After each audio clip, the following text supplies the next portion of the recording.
I will pick my targets and assassinate them lyrically.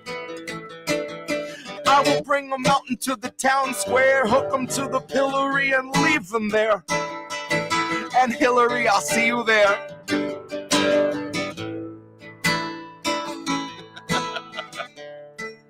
Nah, Hillary, I'll see you there. You can't keep giving us nothing and think we're bluffing about coming for your hands. No, I play civil when you wouldn't listen to 100,000 dead. And now we know our mission, we form a militia, make Congress a prison. So I play civil when all these dead won't make you listen. Welcome to the fantasy of rhetoric. And welcome to the last of the free speech while we can get it. And I promise you can get it. All you corporate Democrats and second wave Confederates, GOP illusionists and neo-Nazi bureaucrats. And Stephen fucking Miller, I will see you in the aftermath. When all the laws are dust, there's just moral justice after that.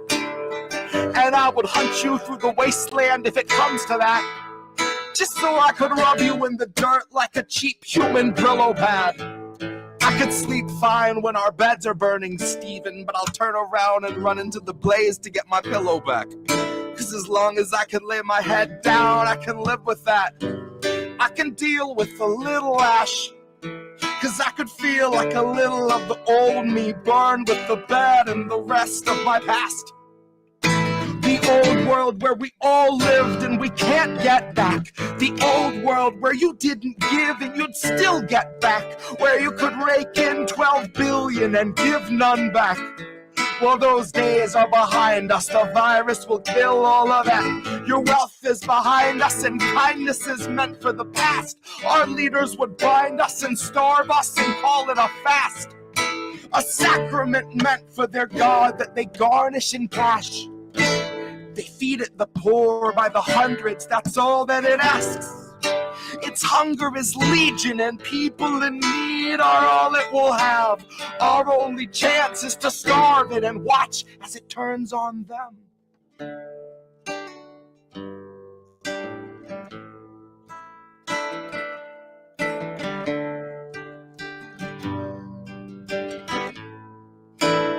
Can keep giving us nothing and think we're bluffing about coming for your hands. You can keep giving us nothing and think we're bluffing about coming for your hands.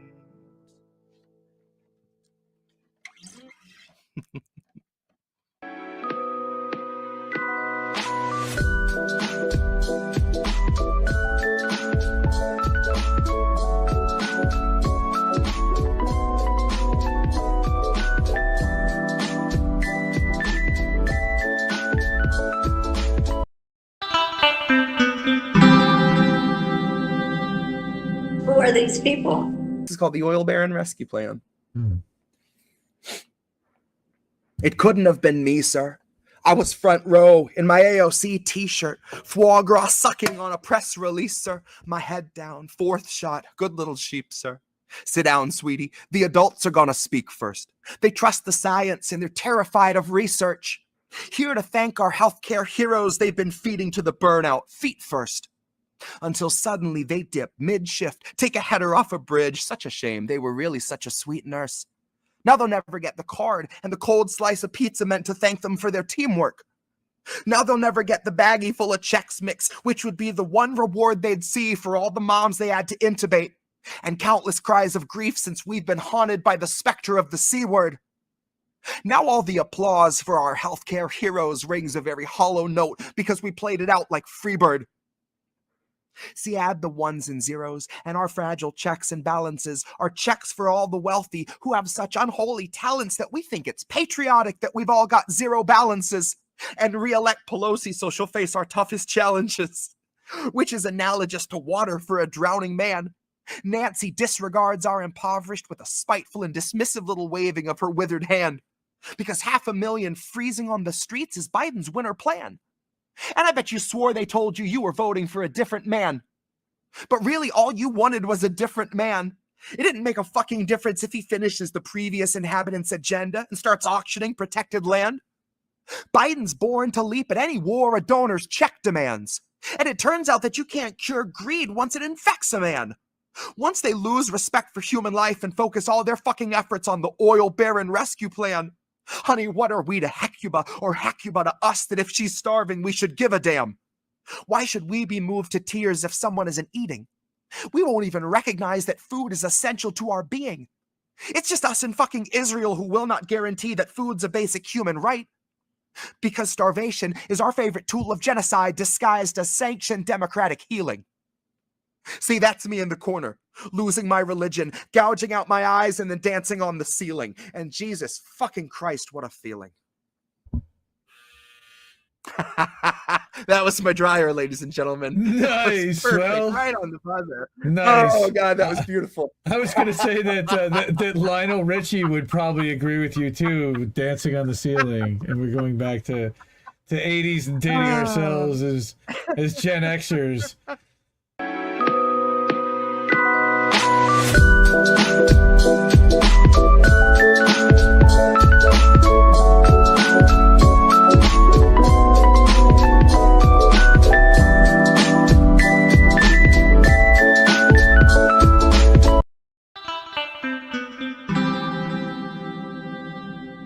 Who are these people? Here it is. Yeah. American Desires. Man. Oh, here we go. I don't mean to sound alarmist, but most of what they let you read is garbage. Most of it's designed to warp our minds until subconsciously you find you'll take the time to lick their boots free of grime and wipe their minds free of tarnish. Oil is the centerpiece, a body count of millions is the garnish. So how's it feel to know we funded every carcass? That every year our taxes pay for carpet bombing Gaza under shroud of darkness? That we spend enough a year to house and feed each homeless person in the streets on turning families in apartment buildings in the Middle East to bloody craters full of charred garments? And our media is silent at best. At worst, they can find it in themselves to call war crimes clashes and label children burned to ashes terrorists who played a stupid game and reaped the harvest. And every time we try to paint the truth, the news sends all their slugs to suck off all the varnish and distort it into something harmless. The media will hang you by your feet until you're half asleep. So yes, I'm here to set you free. But freedom won't be sweet because you'll fall 1,000 feet when I come cut you out your harness. They say those who dream the deepest fall the farthest. They also say that home is where the heart is. But if home for you is Gaza, Netanyahu's got you painted as a target. Perhaps it's not the impact, but it's what you see when falling that will hit the hardest. Maybe it's the sound of all those children crying out in those apartments that will hit the hardest. Maybe all those little bodies scattered in the dirt will hit the hardest. Maybe seeing human lives assigned such little worth will hit the hardest. Maybe it's the knowledge that you're paying for the darkest of atrocities committed on this earth that will hit the hardest. Maybe it's the knowledge that we give 10 million a day to the oppressors who possess the kind of Medicare you'll die in debt before you see that's going to hit the hardest. Maybe then you'll see you've always had more in common with the commoners whose slaughter we fund every day in Gaza than your senators or bosses. Maybe then you'll see our country never had a conscience. Maybe then the retroactive guilt will make you nauseous. Maybe what hits harder than the impact is the act of being conscious, of knowing your complicity and helplessness to try and stop the bloody deeds of Congress. That no matter who's in office, America preserves its foreign interests by whatever means its greed demands, however monstrous. We'll always need a place to train our Contras. And Biden's got a backup plan should harm befall the Holy Land. Wipe it off the map, he'll draw it back on with an iron hand. He demands an Israel or reasonable effigy to exercise democracy and colonize the Middle East, regardless of the human cost or phosphorus atrocities, all bought and paid with money. They rerouted out the budget for the non-essential things like ever making Flint's water clean. Maybe what hits hardest is the day you see this country for its actual priorities and never more no honest peace attempting sleep. Maybe then you'll look at politicians making speeches like a blood-encrusted beast espousing destiny to empty seats and fellow leeches. As the gauntlet of democracy extends its brutal reach, like a giant wave of trash come to crash on foreign beaches, maybe build a base, throw a flag down, and heavily pollute the region. Rape your ecosystems, gut your fauna, and congratulate you on your new allegiance. Oops, we mean alliance. This is something mutual unless you're non-compliant. We've stolen something crucial on which you can be reliant. So maybe what hits hardest is the centrist saying both sides need to stop the violence. Those would be the very same centrists saying we should all accept police brutality, who hem and haw and clutch their fucking pearls and spend their time condemning riots. But very soon will come the day the centrists all get censored like the rest of us, and pious as they'll try to be, they won't stay quiet. But they'll just end up shouting in the void that they were all so quick to render us subscribers, and it will be too late to light the fires. So far away tonight, there burn the spires of a region set ablaze for which you've paid for every pyre, which is why your checks weren't all $600 higher. Call it foreign interests or American desires.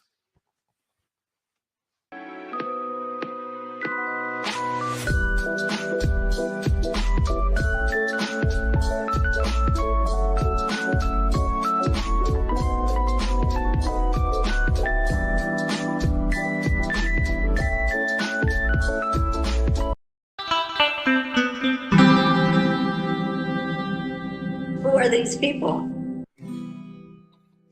This is Sunday Morning 40.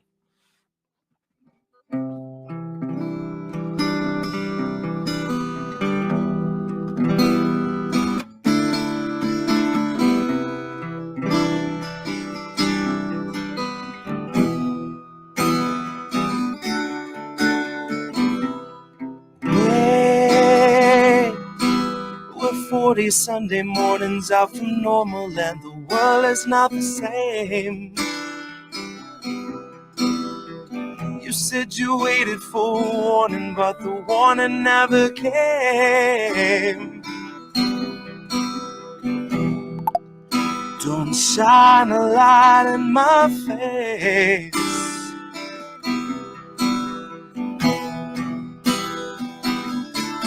See, Nancy's gonna cut you a check too late.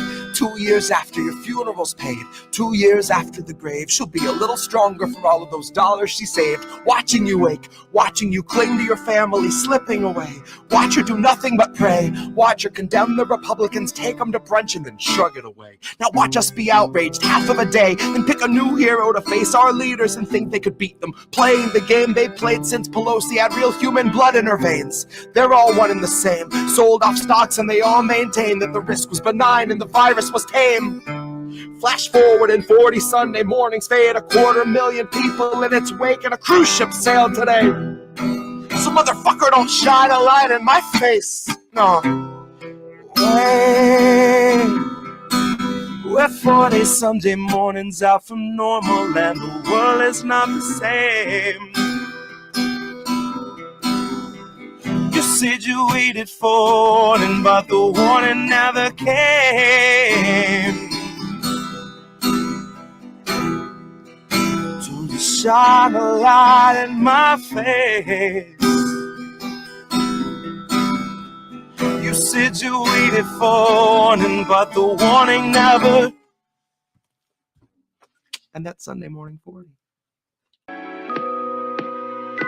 No, Indy Left, what is happening here? To check out IndependentLeft.news. The Indie News Network. Indie Left News. Oh, hey, Indie Left. IndependentLeft.news. Great work. Indie Left News. IndependentLeft.news. Independent Left News. Shout out to Independent Left News. Shout out. Oh, what's up, Independent Left? Friends show. Thank you, IndependentLeft.news. The INN, Indy, you're wonderful. I think Indy was onto something. Independent News Network, Indie News. Yeah. What's up, Indy, over on Rockfin? Independent News Network, also known as INN. Indie Left News. I don't know if I would have made it through that 3 weeks without Indy, honestly. No, I was just going to ask Indy.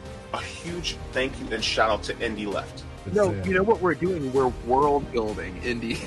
Indie Left News. You were doing the INN recruiting. Indie News. Independent Left News. Shout out to Independent Left News. Check out Independent Left News. at Kennedy News. I see Indy's in the chat. Hi, Indy. Okay, great. Bye. Bye. No, bye. No, bye. It's Sabby. Come on. No, bye. Sabby was on earlier. Hi, Sabby. She's watching. I got Reef over here. Hi. Hi. This is Indy. If you can't see me because you're listening on a podcast. Yeah, we have a podcast too. So everybody go check us out over on Apple, Amazon, Spotify, anywhere that you listen to your podcasts. You can download and subscribe to How Do We Miss That? So by all means, welcome to How Do We Miss That? Yay, it's Sunday night. It's Reef and Indy. And it is. Like Angel says, and I'll put that up. Hi, fuckers. Angel Rivera, the handsome cynic. He has Angel in the afternoons on INN on Friday afternoons. He had a great show with Karen Sage, who was his guest on Friday. By all means, check that out, 7 o'clock Friday Eastern Time. Wow, it's been a hell of a week, and I'm not going to do a INN commercial yet. I might do one later. We'll see. But, my God, wow, we were so cranking last week with. It started slow, and then we had a bunch of live streams, and then we did a live show Sunday night, our first in a while, and everything's back in swing. We did Nobody Wants to Work Anymore live. Me and the himbo who may be here right now, the Canadian Crusher, and I just made that nickname up. So, Reef sitting there plugged in. I've got stuff queued up. We're going to talk about a few things. So let me cut to our thumbnail and we can kind of see what that looks like. Hey, look at that. We got a couple of handsome devils out there. I learned something today that I had no idea. Now, oh goodness gracious. Roger Waters, who's on that photo to the right, did you know that man is 80 years old? And we're going to get into Roger Waters. 80 years old. Absolutely freaking remarkable. I mean, amazing. And then, of course, on the left is the legendary Julian Assange, free Julian Assange. We're going to talk about some Julian stuff first. Julian. I'm surprised the soundboard isn't queued up. We're also going to feature a couple of stories about him. Article about, from the Dissenter from Chip Gibbons. And then we're going to get into a bunch of things.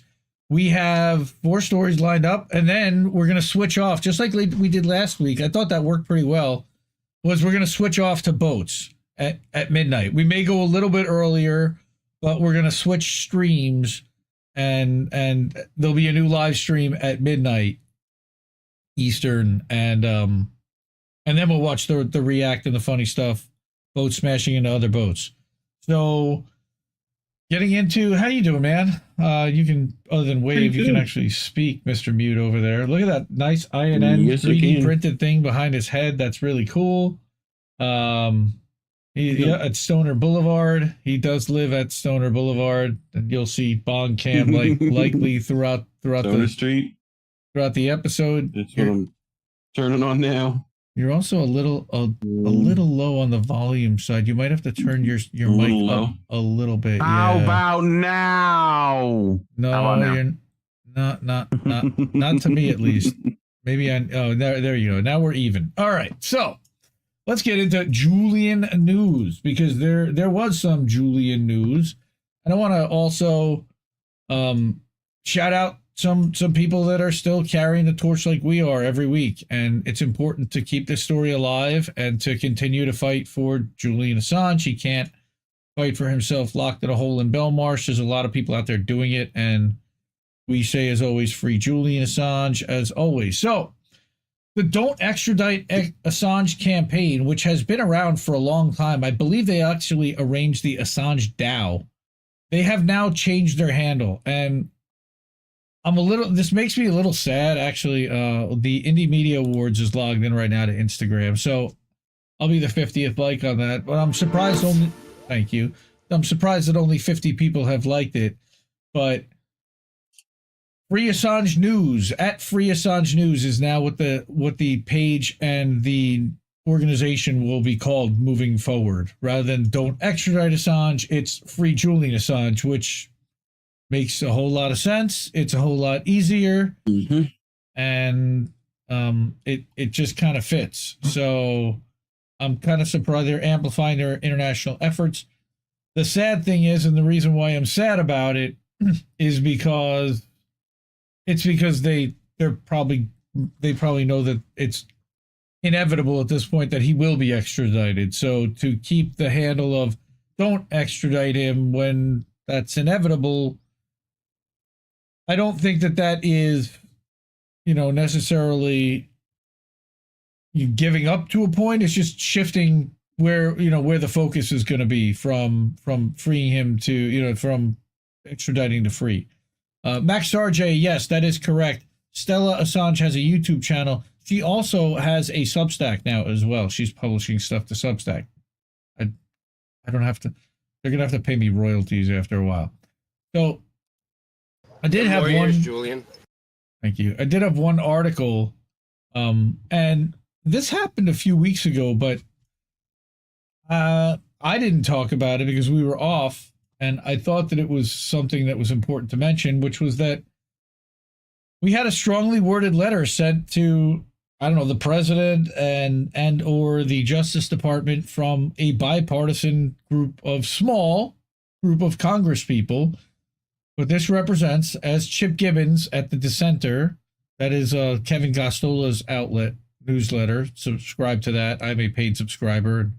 He's actually offering the entire month of December for free. He sent an email out to his paid subs that he's offering everything, unlock all his new content for free all month. So please, by all means, go to thedissenter.org and subscribe. Chip Gibbons, bipartisan group of Congress members to Biden who says don't extradite Julian Assange. Hey, how about that? And it was led by Jim McGovern, Massachusetts, and Thomas Massie from Kentucky, who they all suck, but he's turning out to be more principled than just about all of them when it comes to several things, including the recent vote about anti-Semitism versus anti-Zionism, and he was one of the lone people to stand up and courageously and correctly state that anti-Zionism is not anti-Semitism, and he could not vote for the measure, though there were a lot of good things that he agreed with that were in the measure. That was really the whole point of it. So what Chip was saying is that 16 members of the Congress sent a letter, right? You had Jim McGovern and Thomas Massie, like they said. It marks the second time this year that members of Congress have signed a joint letter to the Biden administration urging them to end the prosecution. Right. Urging. Whenever you say urging, it's toothless. Like, we're urging you. Okay. Yeah, thanks. It's meaningless. At least it's not urgent. All right. But on press freedom grounds, and as the first bipartisan and bicameral letter, it represents the largest congressional effort, and it's like a little bit building here and there. Now, who also signed off on it? I'm not terribly thrilled with a couple of these names, but you're going to need a lot of them. Paul Gosar is the one I don't like at all. Paul Gosar is a straight-up Nazi and has admitted so, and his entire family literally wrote a letter to the people of Arizona saying, don't vote for this guy because he's a Nazi. And we're not even like sugarcoating it. Like literally likes to get dressed up in the Nazi stuff. Marjorie Taylor Greene, whatever, she's the Republican AOC who also, by the way, signed off on this. You have Jamal Bowman and Rashida Tlaib and Chuy Garcia and Rand Paul. So a lot of the people who usually kind of, Chuy Garcia. Sounds like a Ben and Jerry's flavor. He used to be the Chicago alderman or a Chicago mayor. Kit. Sure. Shout out to Kit at Hardlands. He was excited when Chuy went into Congress, and man, Chuy has just bent the knee, left, right, sideways, and straight down, over and over. Alderman, according to Dr. Nick Riviera. Thank you, Dr. Nick. Yes, Chuy was an alderman. So, and now he is a congressman who, I don't remember whose seat he had. I think it might have been, what's her name? Marie Newman. possibly he took over for Newman. Greg Kasser, he's also a quote-unquote progressive. Matt Rosendale, I'm not familiar with. I'm surprised that I don't see Matt Gaetz on here. I would think that he would be all about this, but that kind of surprised me that I didn't see. Right? Yeah. Free Assange. Yeah. Why don't we get Mike Judge to do that? Oh my God. We've got to get him to do a whole thing about that. So the letter signatories were largely drawn from the Congressional Progressive Caucus and the Libertarian or MAGA wing of the Republican Party. Okay. Well, of course, because anyone in the corporate side and in the intel side, he exposed all of their secrets and let out their dirty laundry and made them all look like schmucks over and over again. Mm-hmm. And yeah, and they're all still subservient to either the Clintons or the Bushes. So that's, and the people who were within the Bush administration. So, although such a coalition may defy, yes, and Henry Kissinger, of course, who could forget Henry Kissinger, who is pleading the fifth, but yeah, sorry, man, you're guilty. Don't be rude. Yeah. Although such a coalition may defy conventional political wisdom, similar coalitions between congressional progressive and libertarians have emerged in recent memory around efforts to rein in surveillance state or reassert Congress's war powers. I would not call, Gosser's a MAGA. I guess that's what, what's his name is, the guy from Rosendale from Montana, Marjorie Taylor Greene. Well, yes, they are the people who have been pushed at, who are most suspicious of what they call the deep state or, of the intel community and the influence of the intel community. And as we keep having proven out week after week after week, the censorship industrial complex. You're right. They're against it unless it works for them, and then they're fine. Right now we've got the CTI League files, which, by the way, I was going to do a thing about that. I'll probably cover that next week.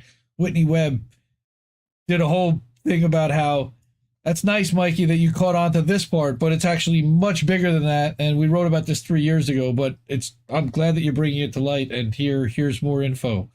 So Whitney was trying to be nice, but of course Whitney is amazing, and she's she knows how to dunk on people without even trying. So on April 11th, which was on the anniversary of Assange's arrest and expulsion from the Ecuadorian embassy, seven Democrats sent a letter to Attorney General Merrick Garland.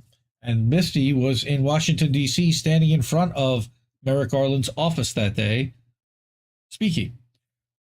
Letter was initiated by Rashida, who had tweeted 4 years ago today, Julian was arrested for publishing the truth.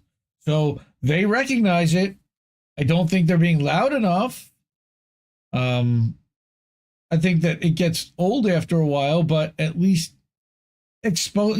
Let's talk about what they did, and why he's there. And it's not just that he published the truth. It's about whom and why. And it's a little bit more than just that he published the truth, because a lot of people publish the truth and they don't end up in Belmarsh in a hole.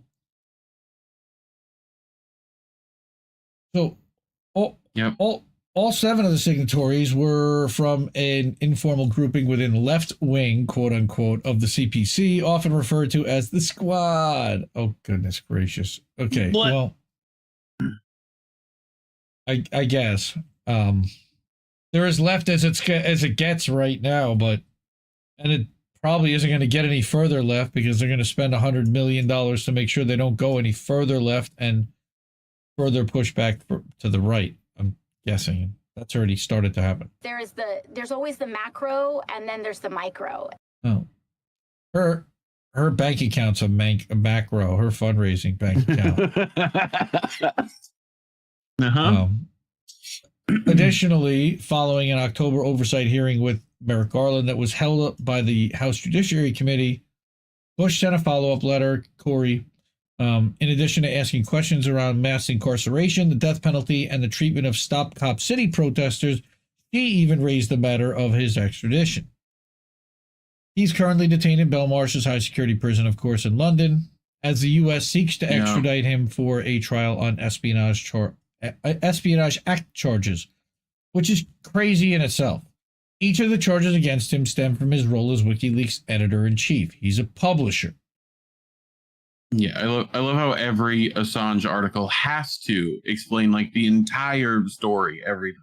Well, it has like to. Every because, Spider-Man movie has to go through a Spider-Man origin. Well, it has to because there's so many people. Look, it's been spun so many times, and not just that, but the shitlibs turn and they decide to twist it every single time and use the wrong story that they heard from XYZ. And unless you continue, God, it feels like the Passover story. We have to continue to tell this story every year so that our ancestors will know exactly what happened to Julian. Yes, Julian. So in 2010 and 2011, the media organization published classified information as about the U.S. government's wars in Iraq and Afghanistan, military prison at Gitmo, and the backroom dealings of the State Department. All of this was published while U.S. Army whistleblower Chelsea Manning, who was the source of the documents, of course, was one of a number of whistleblowers charged under the Espionage Act under President Barack Obama. Yep. So, I already went away from that. The Assange indictment. Thanks, Obama. Yeah, thanks. Pursued under, of course, President Donald Trump. It's kind of funny that Trump supporters now want to see Assange freed when Trump was the one that actually went after Assange, but that I digress. Hey, if they turn it around, great. And I think that they always wanted to see him free Assange, honestly. I think that from the day that he was there, I disagree with that. So, yeah, first time publisher was ever charged under the Espionage Act. At the Belmarsh trial, or at the Old Bailey trial that Richard Medhurst and Kevin Gosztola, who is the publisher of the Dissenter, covered, in the gallery on a daily basis, and then came out and did live stream reports every day. It was like 14 days long. Daniel Ellsberg, Nils Melzer, there were tons of people that testified that said that, the U.S. prison system, and they're going to get to this, I'm sure, here, but, man, in spite of Obama's unprecedented use of the Espionage Act to silence journalists, sources, and whistleblowers, and its open antipathy for Assange and WikiLeaks, because they made him look like a dumbass a ton, the Obama administration balked at the prospects of formally indicting Assange under the Espionage Act. They feared the wide-ranging ramifications for press freedom of a successful prosecution under that act, also by the fact that he's not an American. They're bringing him in from foreign soil because they don't like what he published about us. How the hell do you do that? The Trump administration, of course. Just like this. Well, we know the Trump administration, guided by Attorney General Jefferson Beauregard Sessions and CIA Director Mike fuck you, we lie, we cheat, we steal Pompeo, reversed course. Both officials escalated. An interesting middle name. Well, yeah, he is a we lie cheat. He is the liar, cheater, and thief for sure. And he was former Secretary of State, former CIA director. Both officials escalated U.S. security agencies' extra-legal activities, that's kind, against Assange, and brought the unprecedented indictment. So, quote, we believe the Department of Justice acted correctly in 2013 during your vice presidency when it declined to pursue charges against Mr. Assange. This is from the letter now. For publishing the classified documents because it recognized that the prosecution would set a dangerous precedent. We note that the 1917 Espionage Act was ostensibly intended to punish and imprison government employees and contractors for providing or selling state secrets to enemy governments, not to punish journalists and whistleblowers for attempting to inform the public about serious issues that some U.S. government officials might prefer to keep secret, especially if it might land some of those U.S. officials in jail, by the way, they don't add. Which is why they tried to tie Assange to both China and Russia all the time. Yep. Like, well, on top of the fact that they've secretly probably classified him as a terrorist in order to put the charges that they have put against him and the level of surveillance against the people who he was with, because it's the only way to justify it. We are aware that the Assange case has been cited by officials of the People's Republic of China, quote, right? China to claim that the U.S. is hypocritical when it comes to its purported support for media freedom. We are also well aware that should the U.S. extradition and prosecution go forward, there is a significant risk that our bilateral relationship with Australia will be badly damaged, unquote. Yeah, right. You mean something like a nuclear submarine that has,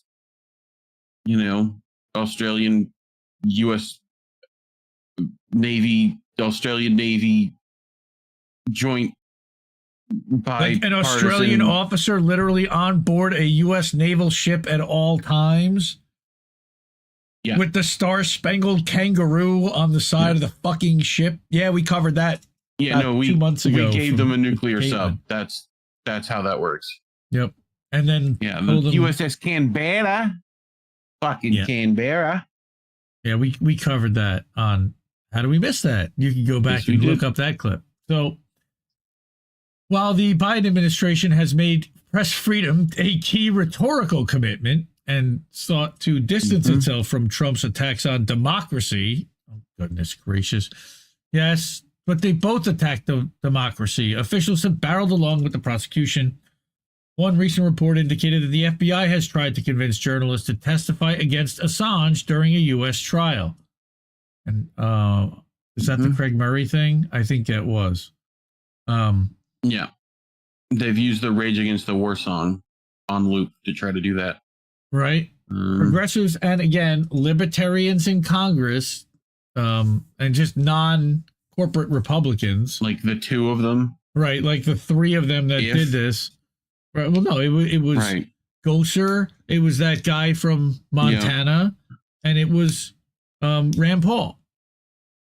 And Rand Paul. And Massey, who is an independent, not a libertarian, but he's an independent. So they keep, Chip keeps using Chip also works with Jacobin. So, take for that what you will. But Chip is an excellent Assange reporter, and I give him a lot of credit for being on the story, and I credit a lot of people that are on the Assange story when they stay on it. And Kevin wouldn't give him a column. The New York Times, the Schmartian, Lemire, Der Spetzel, El Pays, even they're all on it. Yep. So exactly right. They've all criticized it. Civil liberties, human rights, press freedom orgs, the ACLU, Amnesty, CPJ. Everyone has called for, in Freedom of the Press Foundation, Reporters Without Borders, repeatedly called for charges. Everybody wants the charges to be dropped, except for the people who it implicates are the ones who are running the government still. And there's enough of them doing that. Prime Minister Anthony Albanese and officials in his government have repeatedly raised the issue, including during a recent visit to D.C. Enough is enough, I believe, is what he said to. Yeah, but wouldn't meet with fucking Stella. Nope. When she showed up there. Nope. Pass that off to David Shoebridge. So shout out to David Shoebridge, and I hope he eventually becomes prime minister and does not choose to bend the knee. Again, so far the Biden admin has been unmoved by members of Congress, but with increasing opposition from key international allies, mainstream newspapers, press freedom groups, as well as parts of the progressive coalition, that he must depend on for re-election. It's unclear if Biden can continue to carry on with business as usual without facing some kind of consequence. And if he thinks that dropping the charges first of all, he would have to issue a pardon, which isn't even the right move. We need Merrick Garland to drop the charges, really. Otherwise, they're going to run around and say that he was guilty. Yeah, precedent. Right. Well, it's also the precedent that sets, is awful. Right.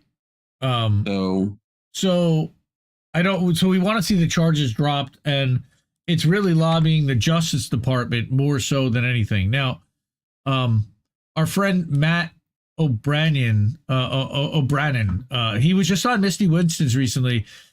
I don't know if you know about this guy. He's amazing. He has decided to wear an orange jumpsuit for a year and walk around with this sign in chalk around his neck. And he's gone all around the world and gone around Europe, and he's done radio shows and he's done TV and all kinds of stuff. So I wanted to bring this video that he brought on Instagram about, he says, it feels good and cracks me up to think about the amount of car honks outside Belmarsh is scientific evidence that the Free Assange campaign is growing exponentially stronger. So he has a little something to say. Let's hear what Matt has to say. One of the drivers in these cars honked his horn after he read my sign and gave me the... And you get that more and more now. The volume is rising. In London, where I'm off to, I've spoken to the campaigners there who always go to Belmarsh Prison, where Julian is every week. And they say that the honks on the horns are increasing.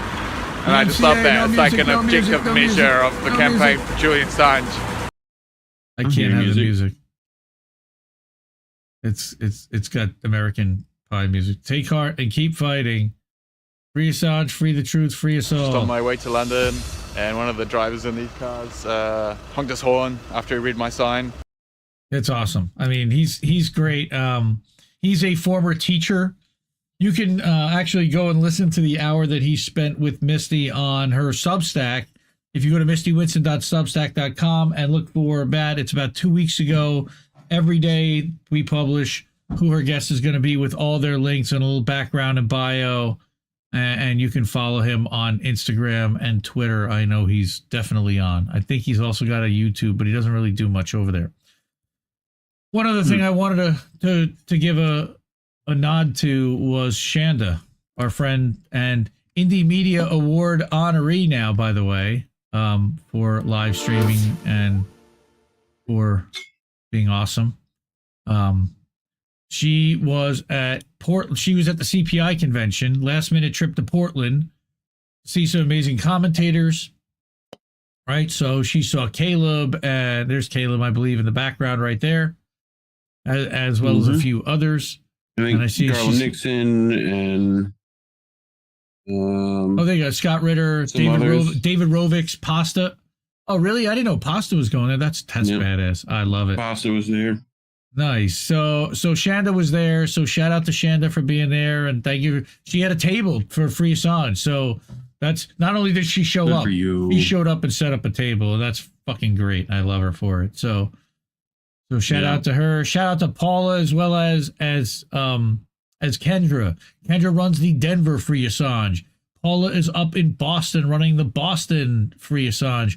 All these incredible people are dedicated to the cause, and I love them all dearly for it. So Matt is saying that it feels good about, to feel that there's more momentum happening every day. And you can see that from the number of people that are signing on to the letter. And now the DEA campaign is changing to Free Assange. So hi, everybody. That's Portland oregano, not Maine. All right, we got a good number of people here. We got all the regulars in the hizzy that oh goodness, I did not really just say that. I'm sorry. I got to, but Lord, I apologize to all. What is wrong with you? What is wrong with you? Starving pygmies and God in South America, South Africa. You see, I even butchered Larry the Cable Guy. So I don't know if anybody knows about Matt. Oh, brother, this guy stinks. Yeah, thanks. So Klaus, you're welcome, would invite Julian to Davos if he could, but he can't. Yeah, sure. The Dissenter is awesome, Vicky. Yes, totally agree. V.S. Adams. We've got every public claim the U.S. says regarding Assange.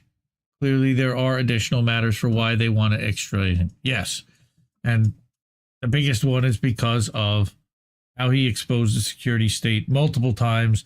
There's the Vault 7 leaks. There are multiple leaks. It's not just Amber as well. Yeah, shout out to Amber. And Oz was there. I didn't get a picture with Oz and Chanda in it, but Oz was there as well. So shout out to our brother Oz. Thank you so much for this morning. We had a conversation. Helped a lot. So Desert Mantis, a ghost of Henry Kissinger. I can't even imagine who that might be. But boo is all I can say. Boo. Yeah. Boo. And over and over and over again. And I'm going to put all the hashtags in. All right. We need to free Julian Assange and drop the charges, and journalism is not a crime. Oh, that statement is from 2010. Oh, that's funny, Golden Monarch. Thank you. Yeah. Amazing. Someone knows their SpongeBob time frame. SpongeBob SquarePants. Yes. 2010, 2011. That's what you said there. Okay. So, yes, Oz was there too. Bunch of people. Dave Burt. Man, this thing too slow to load? No. Hopefully not. Yes, but we got to get Assange out of Belmarsh. That's Dave Burt over on the Rockfins. We've got one Jim R over on the Rumble. So we've got everybody over. We've got people everywhere. Beautiful. All right.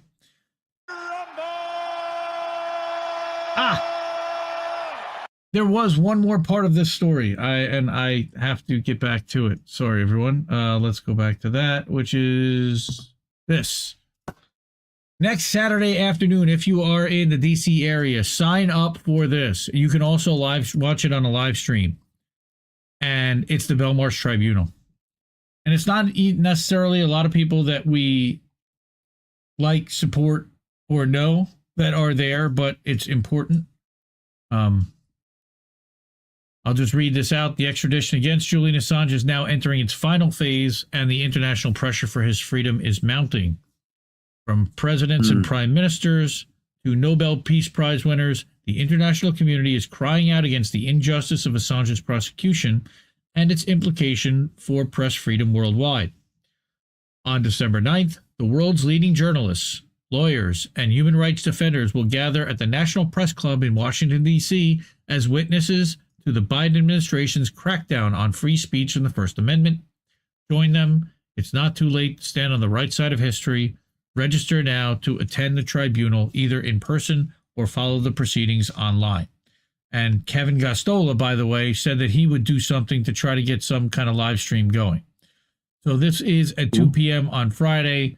The co-chairs, I'm not fans of either one of them, but I'm fans of what they're doing here and what they're getting people together. But it's Ryan Grimm and Amy Goodman. Yes. But we've got Marjorie. Pick two other people. Well, two other people would be nice. Like put Kiriakou instead. Well, we've got Kiriakou and Rebecca Vincent, and we've got Abby Martin down there as well. We got Marjorie Cohn from Truth Out, as well as some other folks, some lawyers, and Ewan McCaskill from formerly Guardian. I believe he worked with Julian, possibly. I mean, there's been so many attendees and people who have testified at this tribunal. This is like the third or fourth one already. Hey, maybe you might be able to buy Ryan Grimm's book while you're there.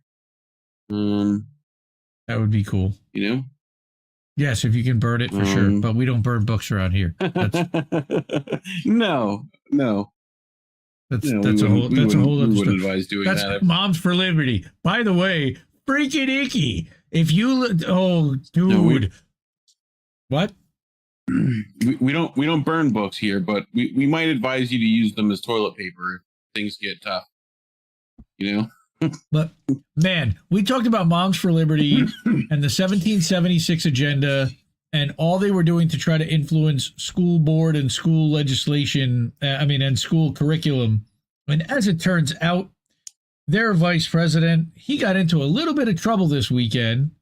Something having to do with swinging, and there were cops involved, and it was, look into it. It's a pretty salacious story, but it's pretty interesting that the people who want to control what the the curriculum that are teaching all of our children, and specifically trying to muddy down or trying to soften what we did as a country with regard to slavery.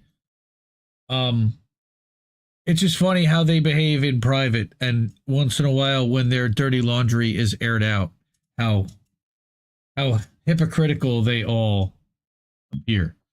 So holy shnikes. Yeah, that's what I saw this morning. Sorry, when I saw this whole thing about a swinging thing, and I was like, oh, hey now.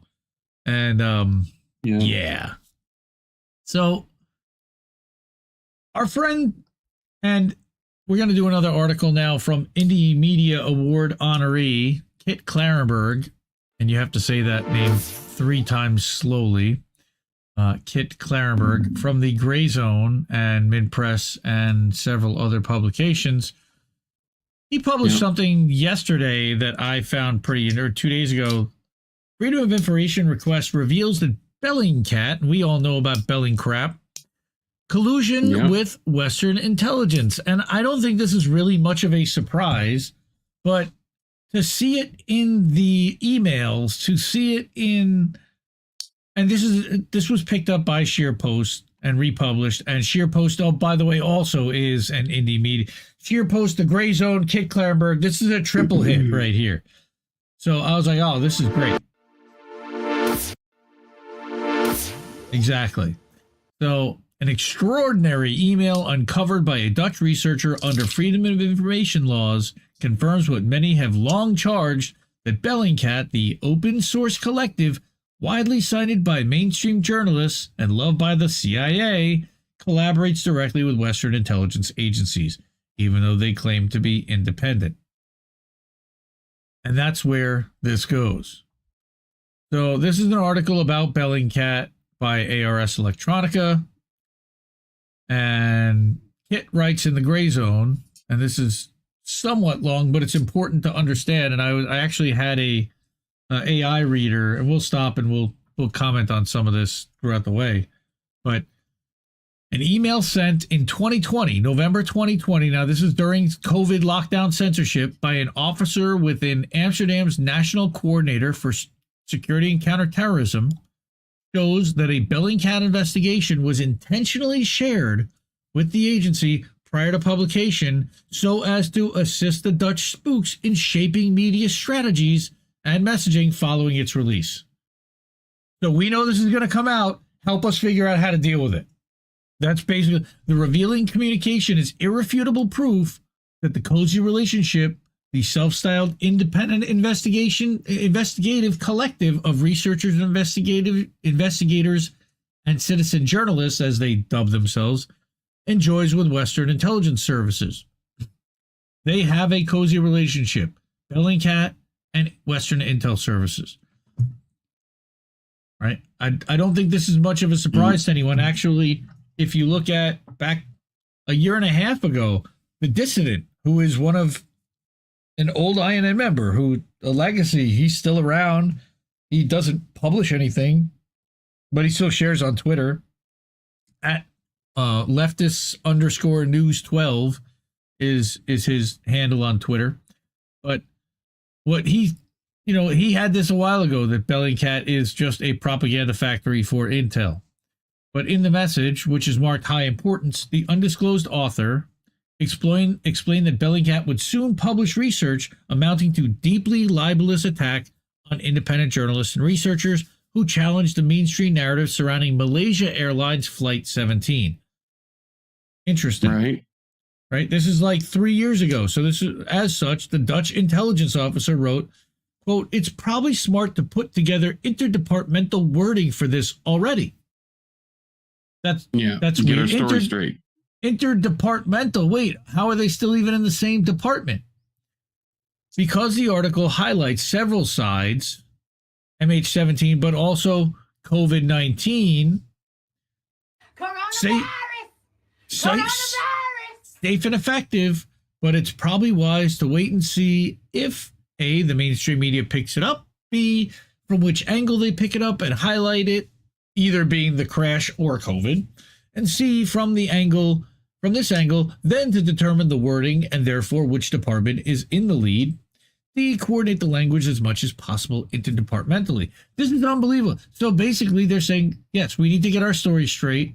We need to figure out multiple scenarios, what could happen, and then game plan according to that. Hey, Bellingcat. And then they're going to release some information. This is all in Dutch. And it's all in Dutch, right. Hilarious. Like, what is so valuable? Die mainstream media het oppikken. Yes. Yeah. Right. So the article in question, which is entitled, quote, the GRU's MH17 Disinformation Operations Part 1, the Bonanza Media Project. That's a mouthful of a movie. Man, Roger Ebert's going to have a tough time getting that one out. Yep. The GRU's MH7 Disinformation Operations Part 1. Just Part 1. What? Just Part 1. The Bonanza Media Project. What we're going to have fucking... It would probably just be called... shooters and... It would probably just be called the Bonanza Media Project, I would guess, as the main title. But anyway, it was framed as an investigation into a now defunct independent media venture named Bonanza Media, which was established by Russian journalist Yana Yerlashova with the help of freelance Dutch, right? Which, with the help of freelance Dutch researcher Max van der Werf. Now, much of Bonanza's work challenged Western assertions that separatist fighters in Donbass shot down MH17 with a Buck surface-to-air missile system provided to them by the Russian military. Right, that's what the narrative was, and they were saying, no, that's not true. Ukrainian officials began pushing that narrative, citing audio recordings they claimed to have intercepted alongside material purportedly found on social media implicating the separatists, even before Malaysia Airlines publicly announced it had lost contact with the plane. Of course, Ukrainian officials would say something like that. It's Russia. I'm going to repeat that they blamed the Donbass before Malaysia officials publicly announced that they had lost contact with the plane. They jumped the gun and how let do you it out. motherfucking know? Like, hello? You know? And oh, wow, Bellingcat happened to surreptitiously launch just days before the downing of MH17. And it came to prominence by immediately seizing on the deluge of carefully curated and potentially falsified information. With amazing speed, the organization claimed to have precisely mapped out exactly what happened that fateful day and exactly how it occurred.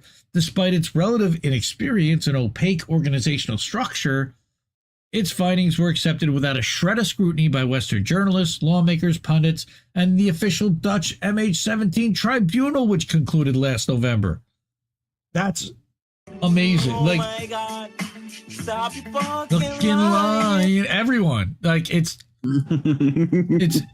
wow. I mean, it's really stunning. So, yep. Bonanza's film, MH17 Call for Justice, right? This was a real thing, features interviews with witnesses on the ground that day and Malaysian government officials who did not accept the official story, but doesn't rule out the possibility of Russian culpability altogether. How? Wow. How?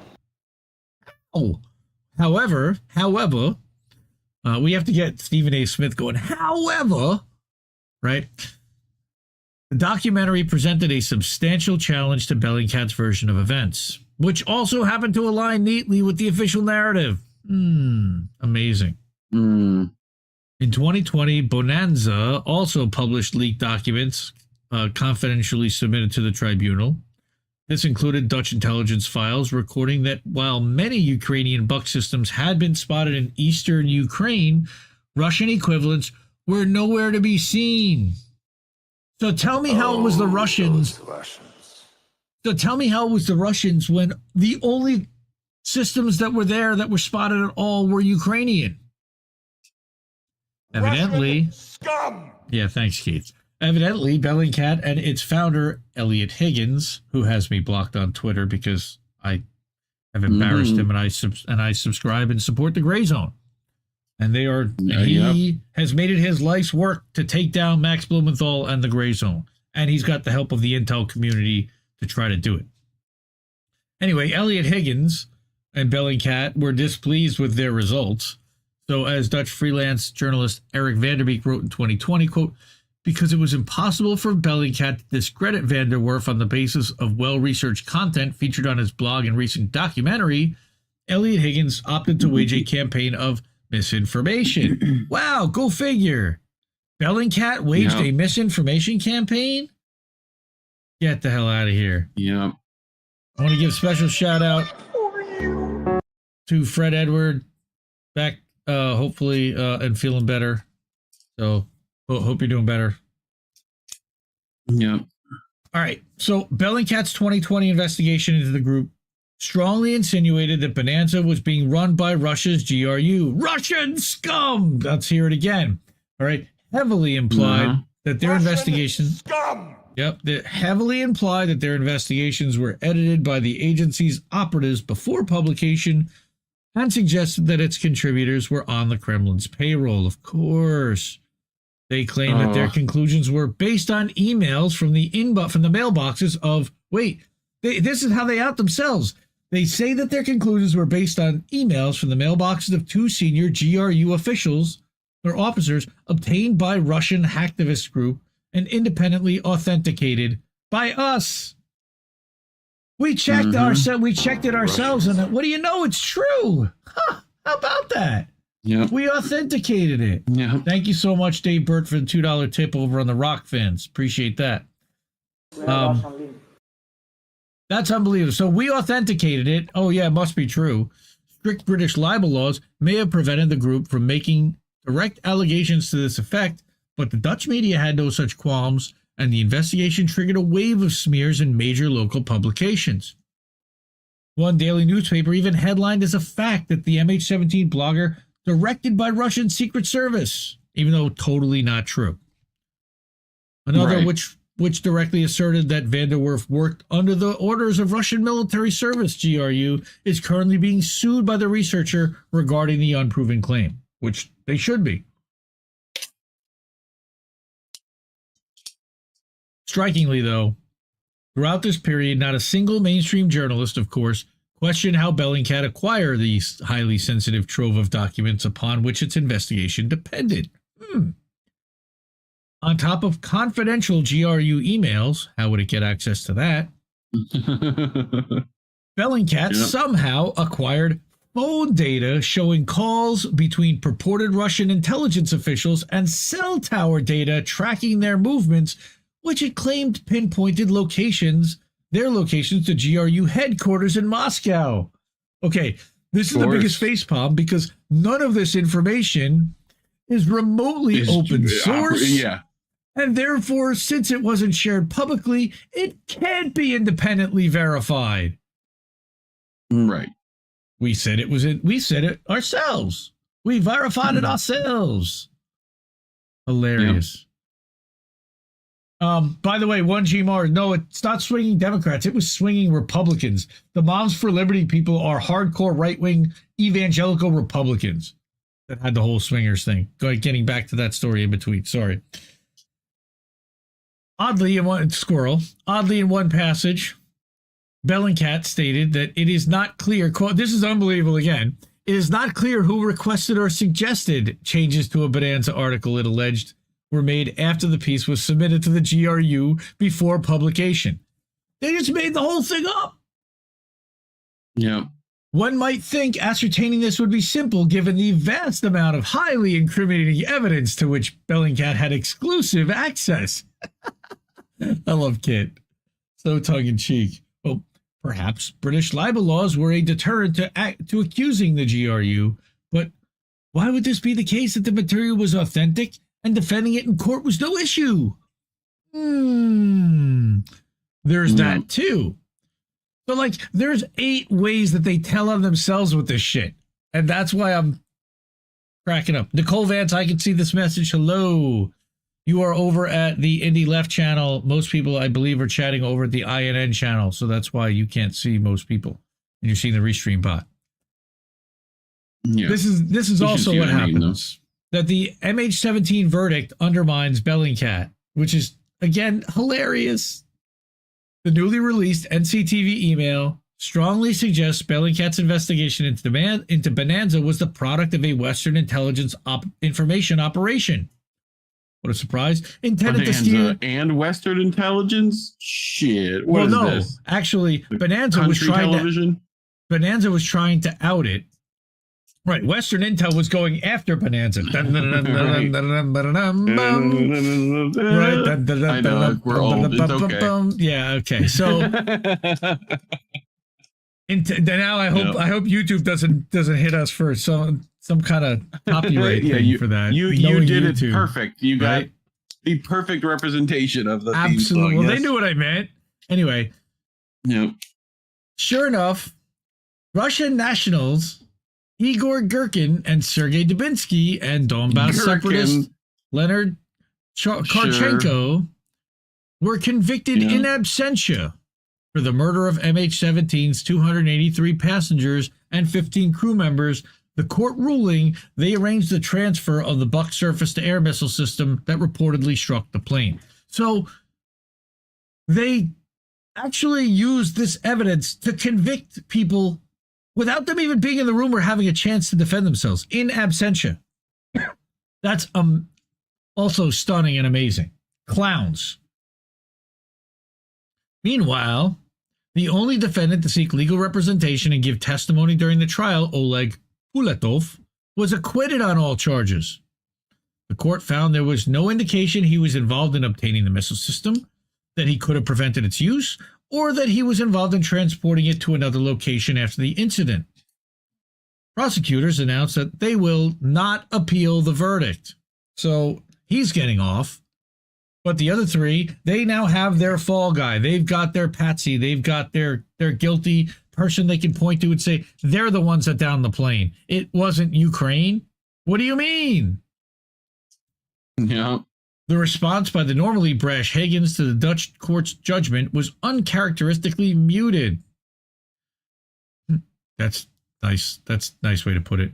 In an otherwise self-congratulatory Twitter thread, he merely noted that Pulatov is acquitted. The rest are found guilty. There was no explanation for why the defendant was found innocent, nor any analysis of the ruling's potential implications for Bellingcat's MH17 investigations.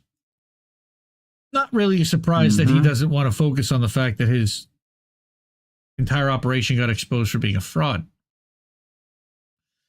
Higgins, well, he's paid to spread it. It's not just that he's lying. He's intentionally misleading people. It's bad. Oh my God, no way. So, Elliot and his crack squad of laptop jockeys were understandably embarrassed on these counts. Yes, thank you, Kit.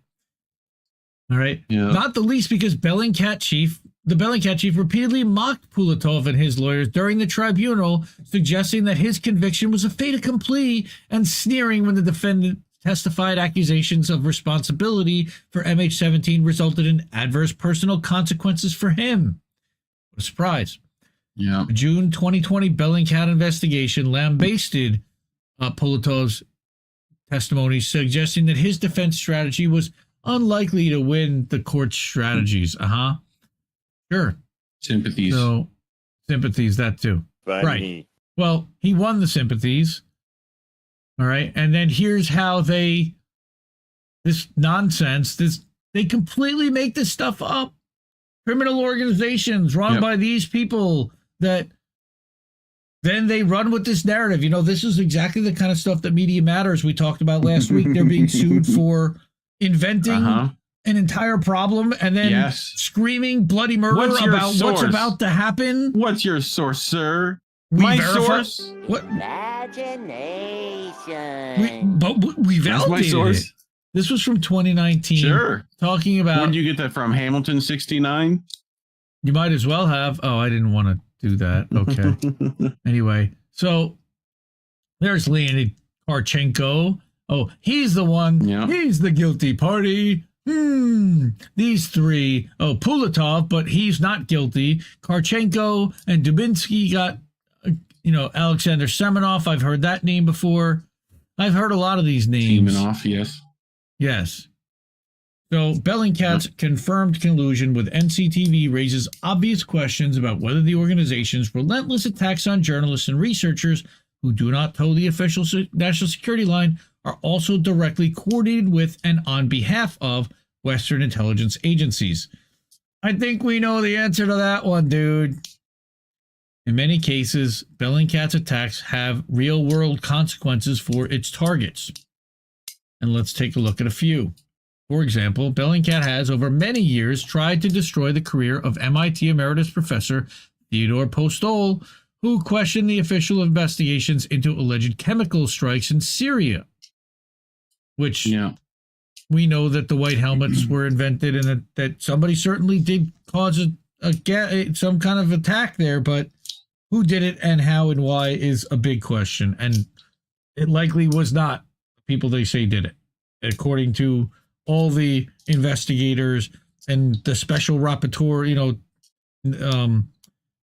Aramate did a whole investigation with the guy from the UN. What's his name? Jose, I can't think of his name now. Bostado. They basically threw him off the investigation because he did not give the result that the UN wanted. But he's like, I can't help it. That this is what I'm following the facts. They didn't want him to follow the facts, and they took him off the investigation. That's what happened when it came to Syria and the white helmets. Throughout the Syrian conflict, Bellingcat published investigations blaming government forces for chemical weapons attacks, yet typically within hours of them allegedly happening. How did they know so quickly that it was Syria? These findings were invariably based in part on material provided to the organization by British intelligence constructs on the ground, such as the bogus humanitarian group known as the White Helmets, like I just said. In the immediate aftermath of the notorious 2018 Duma incident, and by the way, Eva Bartlett has done extensive research on this as well, Vanessa Bealey, which OPCW whistleblowers suggest was staged, and that's who I was talking about. Jose Bustani was the lead OPCW whistleblower. All right. Higgins tweeted an exclusive photo of one of the cylinders purportedly used in the strike. The post was abruptly deleted, though, because perhaps the White Helmets subsequently shared a photo of the same site in which the same cylinder was in a different position. How could that happen if they weren't tampering with evidence or they didn't do it themselves and plant shit? That was proof positive that the scene had been manipulated by those staging it. Dissident British academics who've helped expose Duma and other chemical weapon strikes in Syria as opposition executed false flags in which British intelligence was frequently complicit have likewise been relentlessly targeted by Bellingcat. They are an attack dog for the intel community, masked as a cutout, as an independent news agency, as an independent research gathering agency that even organizations like the MH17 Tribunal to try to find someone guilty for what happened to that plane will even credit. It's scary and dangerous and wrong. All right. Nicole, thank you for resubscribing. People have been unsubscribed all the time. You know what? You were a paid subscriber to INN's channel when we got demonetized. When we had our monetization taken away, that might have been why when they unsubscribed you potentially. But thank you for popping back over. Elsewhere, Bellingcat fabricated and misrepresented evidence to smear independent Bulgarian journalist Dilyana, and I'm not even going to attempt that last name, as another potential GRU asset. They see Russians everywhere. Meanwhile, the organization has played a lead role in disseminating and verifying dubious, if not outright fraudulent material and claims related to the Ukraine conflict throughout its duration. Investigations by the Grayzone strongly suggest that Bellingcat operatives were directly implicated in a Ukrainian intelligence operation gone wrong, which Kiev's forces killed. That's interesting. I don't remember that. That was in April. I didn't know that. Okay. But CIA veterans have openly praised Bellingcat, we know, for stating publicly what spy agencies cannot. So they basically, it's a leak agency, just like The Intercept, by the way, Ryan Grimm. Yeah, we see you too.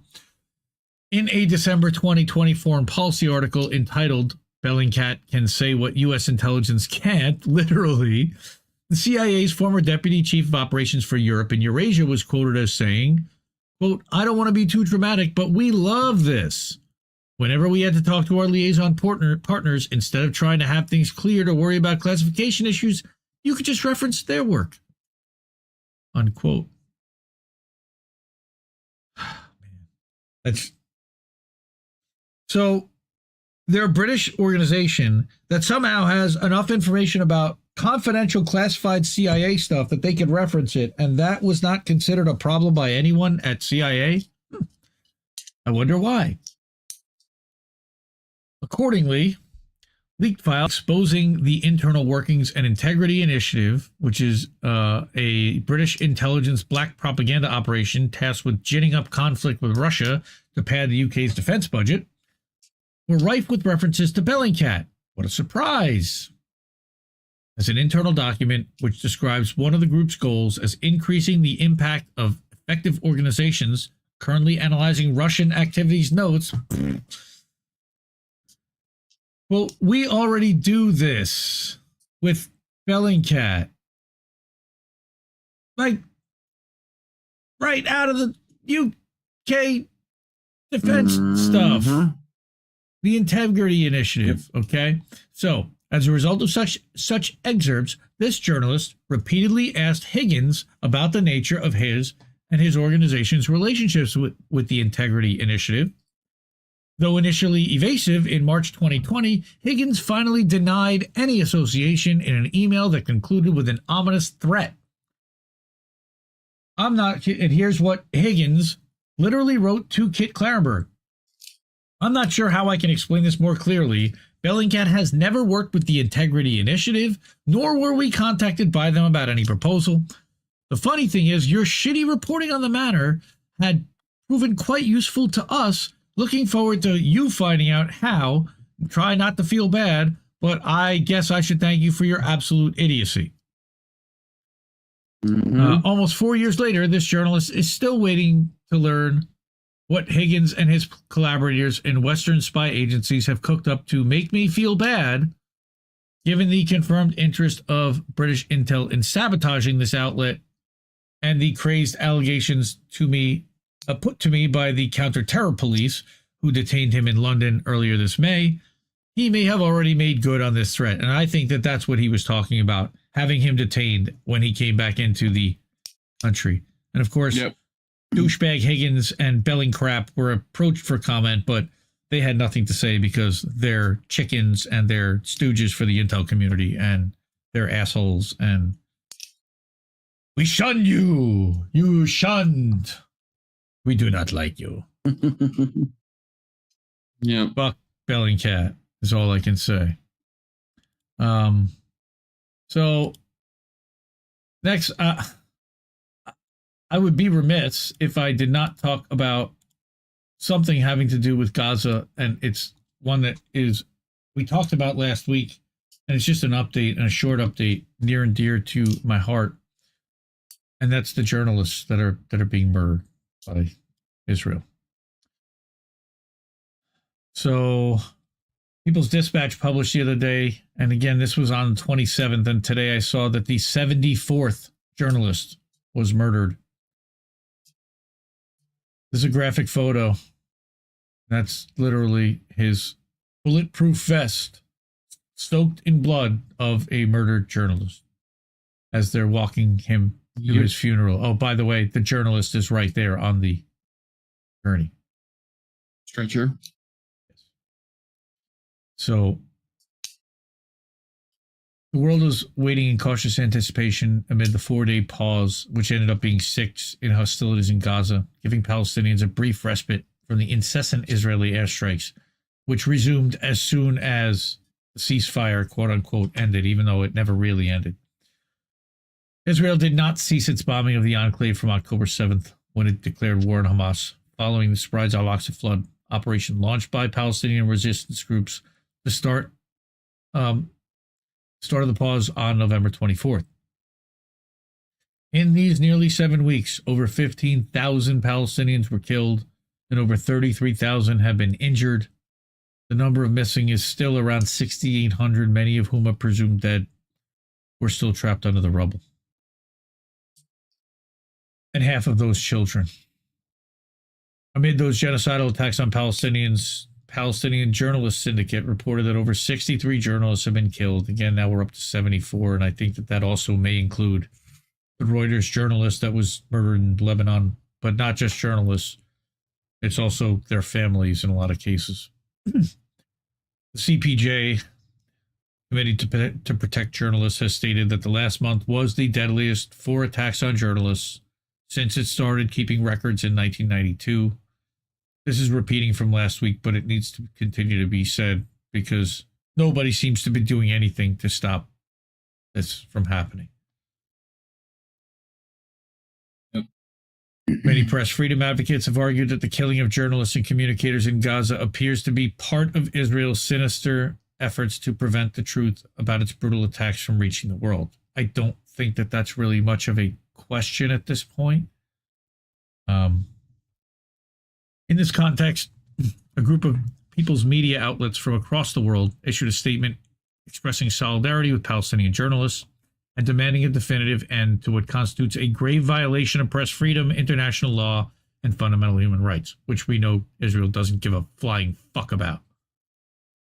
Yeah. Fuck you, Bibi. Fuck you, Knesset. Fuck you, Ben-Gvir. Fuck you, all of them. Stop this genocide. Knesset. Silent K? Yes. No, it's not silent. 3 Ks it's not really a silent. Well, we are outraged at the murder of over 60 of our Palestinian colleagues